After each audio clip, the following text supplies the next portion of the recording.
बघा माझ्या हाताचे ऍक्शन बघा कसे आहे, आपोआप तो आकार तयार होतो, असं काही वेगळं काही करावं लागत नाही.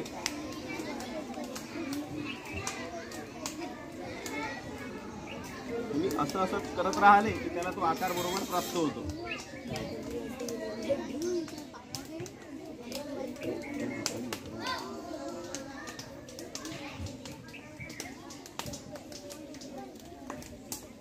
दुसरी भाकर पुरी ही ठेवलेली नाही.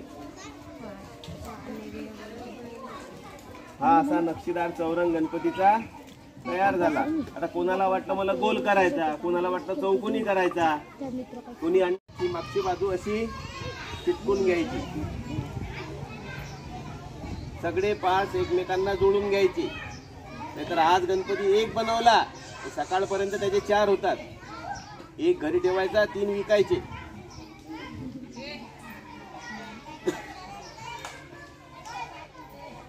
हा इथपर्यंत आपला गणपती. आता सोंड किती लांब ठेवायची ते तुम्ही ठरवा. त्यानंतर उजव्या सोंडीचा करायचा की डाव्या सोंडीचा? का बरं? डाव्या. एकाच वेळेस काम करायचं हे, आणि तिथंच अंगठ्याने ते काम शिकवून द्यायचे. झाला गणपती तयार. फक्त सारखा दाब द्यायचा, प्रेशर सारखं द्यायचं. माती त्याला आली लागून तर ती पुसून घ्यायची. दिसलं? काही तिसरी वस्तू आहे माझ्याकडे, दाबण.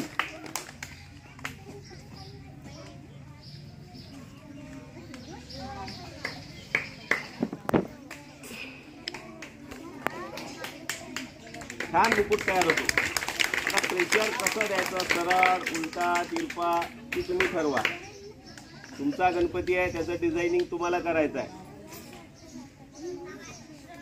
सर्वात शेवटी एक छोटासा मोदक बनवला, तो इथं ठेवून दिला. आता गणपतीचं काय राहिलं? हात.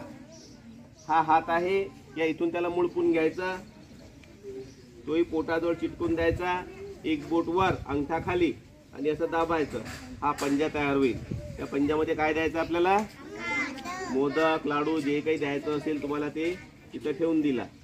आणि तो पंजा असा होता, त्याला असा केला. झाला मोदकाचा हात.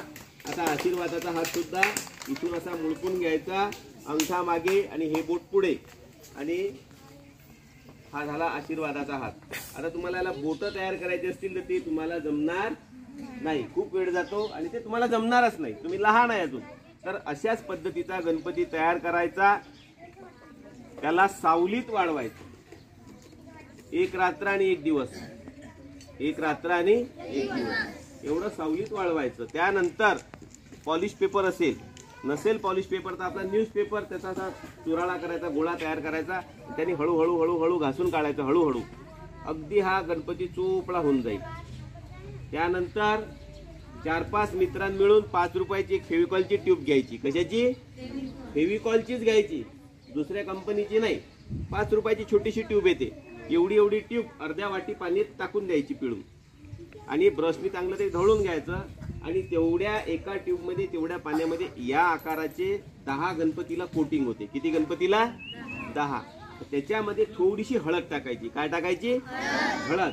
हळद टाकल्यानंतर त्याच्यामध्ये, हळदीमध्ये जर दाणे असतील तर ते दाणे वस्त्रगाळ करून घ्यायचं. ओळणीचा कपडा, साडीचा कपडा, त्यांनी ते गाळून घ्यायचं. आणि ते गाळलेलं जे पाणी आहे ते हळूहळू याला चोपडून द्यायचं. वाळल्यानंतर बघा गणपतीचा रंग किती छान दिसतो. हळदच्या ऐवजी तुम्ही अष्टगंध, अष्टगंध माहिती आहे ना? हा, आपल्या पूजेतले साहित्य आहे. कुंकू, दरावती असते. दरावती माहिती आहे, ते पांढरं चंदन. हा, एवढा खडा असतो तो उगवून त्याच्यामध्ये थोडासा फेविकॉल टाकायचा, त्याच्यामध्ये थोडीशी हळद टाकायची, आणि त्याचं धोतर तयार करून घ्यायचं. रंग म्हणजे रंगही विकत आणायची गरज पडत नाही. तुम्हाला कोणत्या ज्या आहेत त्या पण आपल्याला करायच्या आहेत,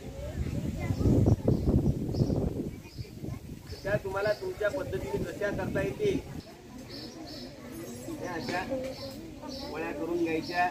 त्यानंतर हार आहे गणपतीचा, तो सुद्धा.